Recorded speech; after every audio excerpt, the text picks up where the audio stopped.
Hello everyone, I am the Enforcer, and welcome to the breaking news. Please make sure to like, comment, and subscribe, and support us on Patreon, link in the description below. Today we have breaking news coming out of the Russian Federation, as the armed forces of Ukraine have conducted a naval drone attack on the ports of Tuapse and Novorossiysk, causing major damage to the port of Tuapse oil onloading and offloading capabilities, while also attempting a significant blow against the Russian Black Sea Fleet, or the remainder of it, that currently is moored within the port of Novorossiysk, awaiting the end of the conflict. Meanwhile, in the Russian Federation, significant Ukrainian aerial drone attacks have shut down the Astrakhan and Salavat oil refineries, causing major damage to the Salavat refinery over the course of just the past few hours, while at the same time, Russian officials involved with the operations of the Astrakhan refinery have stated that it will most likely take until late November to get the refinery back up and operational again, meaning that the Russians are hemorrhaging fuel. In the meantime, the Russian Federation citizenry are reacting to this shortage of fuel in the most extreme of ways, with some citizens attempting to fill up tanks worth of usable fuel products such as petroleum, or as the Russians call it, benzene, to try and make sure that they are able to stockpile some usable fuel while the prices are skyrocketing day over day. The Russian Federation did not respond well to the U.S. statements made yesterday at the United Nations, with the spokesperson of the Kremlin, Dmitry Peskov, stating that Russia is very unhappy with the statements, and Russia is not a paper tiger, and there are no paper bears, says the paper bear. They've also stated that they are not interested in peace with the state of Ukraine and are going to continue the war, completely dropping the facade that they would ever have been interested or pursue a peace with the state of Ukraine. In the meantime, the financial industry is doing so poorly that they are having to decrease credit card limits inside of Russia due to the financial instability of the Russian citizenry and also the instability of the Russian banks and their ability to take risk on larger credit tabs that Russian citizens may be running up during this period.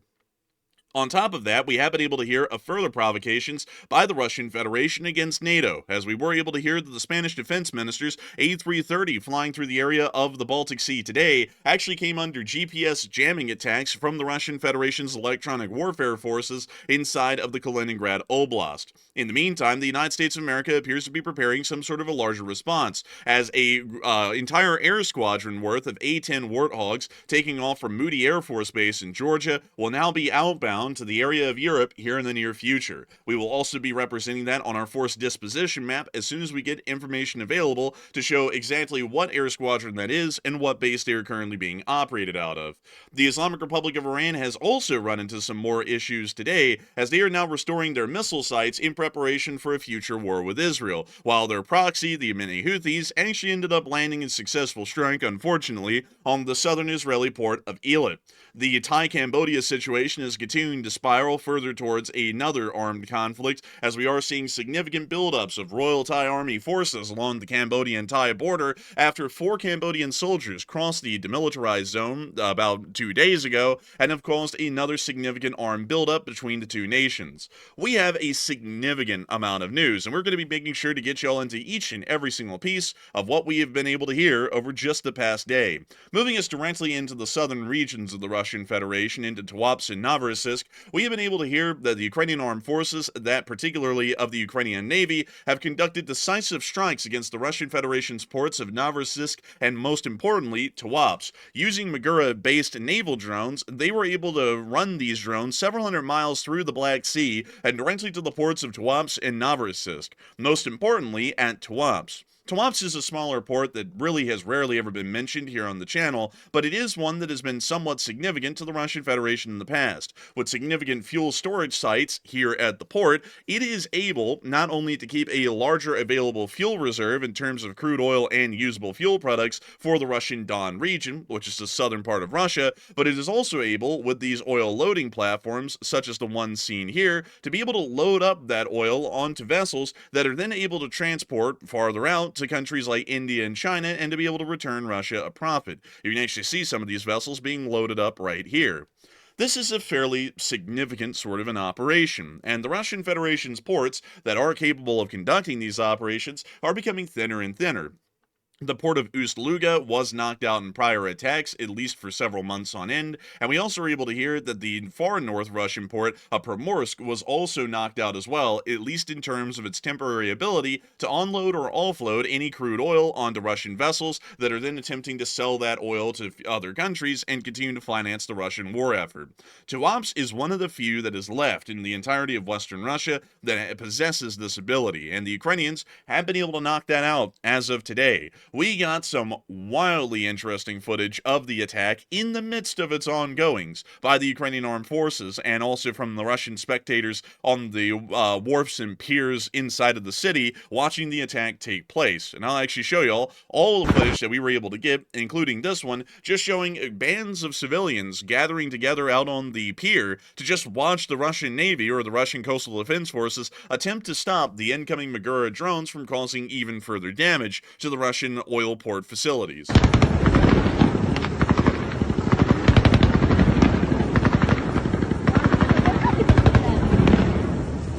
Калаши, пулеметы.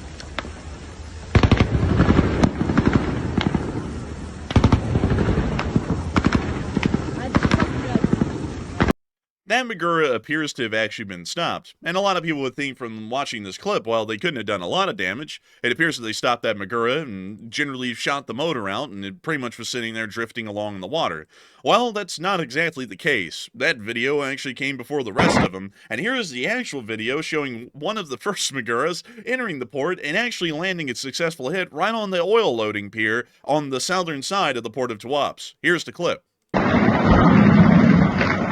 We can hear the Russian defense guns opening wide up as multiple Maguras are entering the port, this one taking a sharp right turn on towards the southern area of the port of Tuapse, rapidly picking up speed and heading directly for the oil loading pier. Russian coastal defense forces are lighting the place up, hoping to stop the drone before it can hit the vital pier. If this pier is knocked out, this would mean that another port able to unload Russian fuel to foreign countries will be knocked out. And no matter the best efforts of the Russian coastal defense forces, their gunnery training was not on the mark, and it appears that this Ukrainian Magura was able to successfully make it to the oil loading pier and deliver an absolutely deadly strike.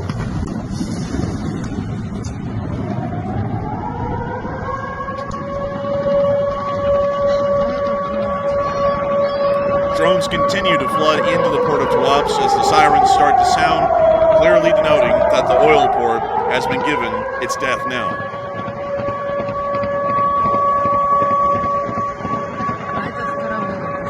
We could also see this from another angle up on the hills of Tuapse itself, as someone was looking down onto the oil loading pier and watched the drone directly hit. I'll show you that clip right here. You can see the drone coming in. You can already hear the siren sounding. That means that the first drone had already hit. This is a second drone hitting another pier within Tuapse right here.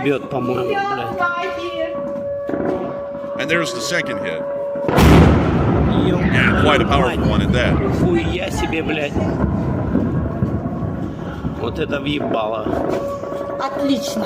We hear the Russian Coastal Defense Forces continuing to light up the area. But the damage was already done. These Russian oil loading ports at places like Tuapse are incredibly important for the Russian economy and their financial stability. Russians have been trying to skirt around the sanctions that the West has implemented for years with the Shadow Fleet, and a large amount of these shadow tankers arrive at ports like Tuapse, taking on a fresh load of crude and shipping that out to a country like India, where they make hard cash for the Russian government to continue to finance their war. With the Ukrainians knocking out more and more oil refineries and depriving the Russians of any usable fuel, processed by the crude, and also Russia's ability to export crude, which would make them a great deal of money, the Ukrainians are guaranteeing, not through sanctions, but through armed action, that the Russian economy is going to be going under quite soon.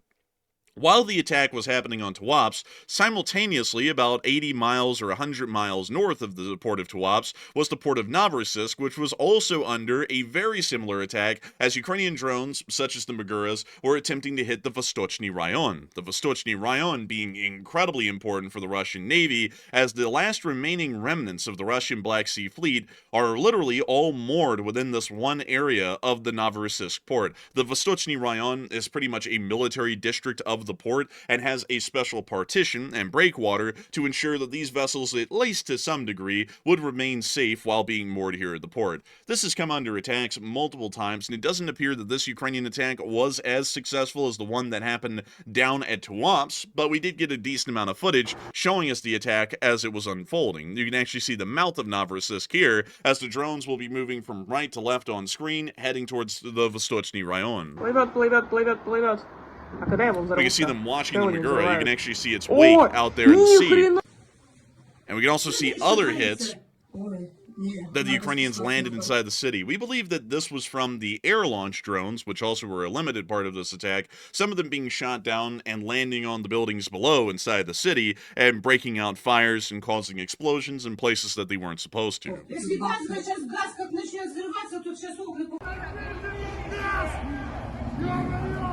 We can hear the citizenry panicking in the street, and we do not see the presence of a fire brigade to respond to these outbreaks of fires. Also, was that a corgi? I think that might be a corgi. That's actually quite interesting.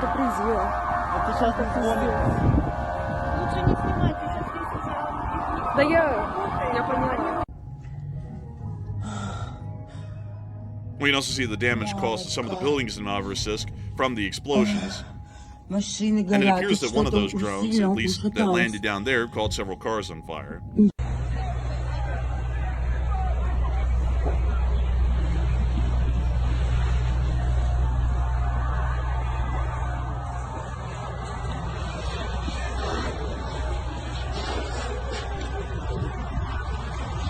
It does appear the damage was significant, at least to the buildings and vehicles around the port of Novorossiysk, because unfortunately, it does seem, and once again to show you all some duplicates of these clips just in case the others wouldn't load, it does appear that this attack was not as successful as the one on Tuapse. It appears that Russian air defense was able to shoot down a decent amount of the incoming Ukrainian drones, leading to the damage and debris and fires that we were seeing within the civilian areas of the city.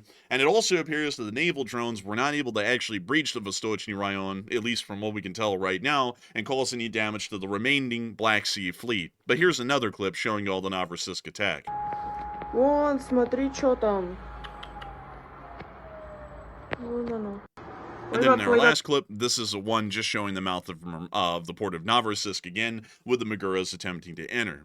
Still, these attacks are quite significant and did cause a decent amount of damage, at least within the port of Tuapse, and almost had the potential of causing a large amount of damage in Novorossiysk. Still, it is showing that the Russian Federation's abilities at drone defense are not that great, as they intercepted these drones literally within the final mile to target, at least within Novorossiysk, and in Tuapse, they weren't able to intercept the first two Maguras that actually hit the oil loading platform and pretty much knocked it out. They were able to get the third Magura that entered the port, as we saw in our first clip, but still, that is not an effective interception rate, especially considering that the drones were literally about 150 to 100 yards in front of the gunners of these heavy machine guns that were attempting to take out the incoming drones. Russia didn't really have that great of a success rate outside of the ports today, and at the refineries either. We were able to hear that at the Astrakhan refinery, officials are now saying that this refinery will be out all the way until November. According to information we've been able to receive today, Gazprom's Astrakhan oil refinery has been forced to suspend operations due to Ukrainian drone attack earlier this week, taking out nearly 3 million gallons per day of gas and diesel production. Per a source at the plant, a shutdown until November is the best case scenario. Meaning that if the Russians are even able to get this refinery online incredibly soon, the soonest it will be November, which is not a great window for the Russian Federation to be working with, considering that fuel prices are skyrocketing due to the supplies of gas quite literally running out over these next few days. In the meantime, at Salavat, another significant attack was landed by the Ukrainians here, as they were able to hit and knock out the Salavat refinery as well, another significant refinery responsible for several 100,000 barrels of refined fuel production per day. We're going to have to be muting that clip, but we can see the fire and the smoke rising here, and it does not appear that the Russians are having really a good time at all trying to keep any of their refineries running. We could also see another drone impact right there in the clip. Salavat is not a short distance away from Ukraine. I also want to point that out here really quickly while we watch this next clip of the refinery on fire. It is an incredibly long distance away from the state of Ukraine. This is right at the foothills of the Ural Mountains, which divides the continents of Europe and Asia apart. This is one of the longest range strikes that we have ever seen, and this is not the first time, even recently, that Salavat has come under a direct attack by Ukrainian drone forces. The petrochemicals plant was actually hit within Salavat just several days ago, and now we're seeing days later the Ukrainians have returned and come a knocking again, this time for the refinery within the city.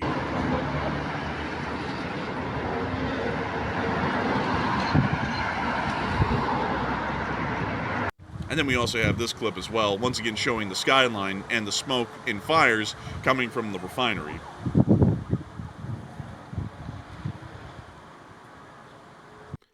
Salavat, just to give you all a little bit of an idea how far Ukrainian drones are able to reach into the Russian Federation these days, from the closest distance that these drones could be launched in Ukraine, which would be from the Kharkiv Oblast currently, this is a drone flight of around 870 miles to make it to Salavat. And that little green streak that travels north to south, or south to north, here on the map, that is the Ural Mountain Range. Once you cross that, you are technically inside of Asia, meaning that Salavat is literally right almost inside of Asia. That is how long range the strike was. And that means that anything within this area can easily be hit and stricken by Ukrainian armed forces and their drones, much like the Salavat refinery. The Russian Federation is in an absolute incredible panic at the moment because of the loss of fuel. Not just the government, but the citizenry at this point, as many Russian citizens have taken it upon themselves to try and lessen the blow, to at least to their pocketbooks, due to the extremely rising costs of fuel on a day-over-day basis. And we can actually see this Russian citizen bringing forward entire tanks to load with gasoline, so that way he will not be affected by the skyrocketing prices that are occurring day over day at this point. We can actually see this right here.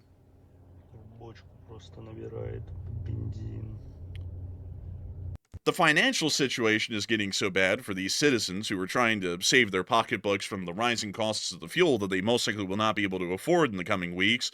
It's getting so bad that banks are even starting to put decreasing limits on their credit cards, as major Russian banks have started to massively reduce credit card limits without notice. This is because the Russian banks are starting to see that the financial stability of their citizenry is starting to decrease rapidly. And for that reason, a large amount of these citizens may start to try, in a last-ditch effort to prolong the inevitable, put a large amount of charges on their credit card that they'll never be able to pay back to the banks. Once these citizens default on their credit card debt, the bank will be trying to go and get the money from them. But these people will have no money and no way to be able to make any money from this point forward. And so, for the lack of trust that the banks have in these citizens to be able to repay their credit card debt, or any amount of it for that matter, and also the worsening financial situations most citizens find themselves in, they are now taking it upon themselves to decrease the credit card limits to ensure that they're not able to take the bank down with them, while they're also dealing with their own economic issues inside of their Khrushchevkas. Meanwhile, in the Russian government, they did not take the statements from the United States well yesterday. And while everything else isn't going that greatly inside of the Russian Federation at the moment, and you would think that this would be about the time for them to end a war, or not, they also stated that they have no interest in peace. So they've completely dropped the facade that they were ever interested in seeking some sort of a compromise with the West on a peace in Ukraine, as Russia announced that it will continue its war against Ukraine and has no interest in a peace deal. They furthered that idea with more provocations against Western forces today by jamming the navigational systems on the Spanish defense minister's A330 as it was flying near to the area of Kaliningrad on its way to the Scandinavian and Baltic nations, clearly showing that the Russian Federation has no intentions of peace and is still actually working towards escalation. On top of that, the United States of America is not playing the situation lightly, as at Moody Air Force Base today in the state of Georgia, we were able to see that multiple A-10 Warthogs of the 23rd and 476 fighter groups are taking off at the moment and heading on their way towards to the area of Europe. At least that's what we're hearing right now. We'll be updating our force disposition map that we show on stream to be able to show exactly where these fighter wings have ended up inside of Europe. The chances are pretty decent that they'll most likely end up inside of the United Kingdom, or they may end up inside of Germany. There's a large amount of logistical support forces that we have built up within those areas that would make it a lot more conducive to put those air wings there, as there's already a logistical capacity that is awaiting their arrival, at least in theory. So we'll have to wait and see exactly where they end up. There will be a public announcement made on that for sure, and also people will film the aircraft coming in to the airports wherever they may be, so we will be able to publish that and speak about that a little bit further once they arrive in Europe. Still, the situation is not that peachy in other areas of the world, as Thailand and Cambodia are also appearing to get ready to go to blows, as tensions are running high after 4 Royal Cambodian soldiers crossed the border, leading to a firefight about 2 days ago. Royal Thai Army forces are now building up along the Thai-Cambodian border again, and it appears that the ceasefire, which was quickly achieved without resolving any of the underlying issues, may start to collapse here within the very near future. And we can actually see some of these Royal Thai forces on the move in the jungles around Ubon Ratchathani here in this clip. We see a Humvee and an M113 making their way through the jungle mud.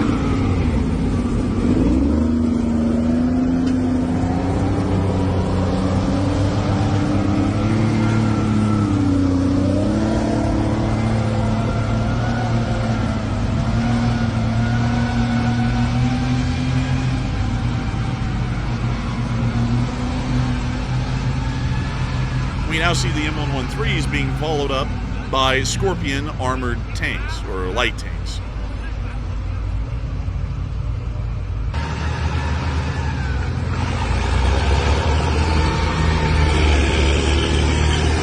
Correction, those actually may be scimitars.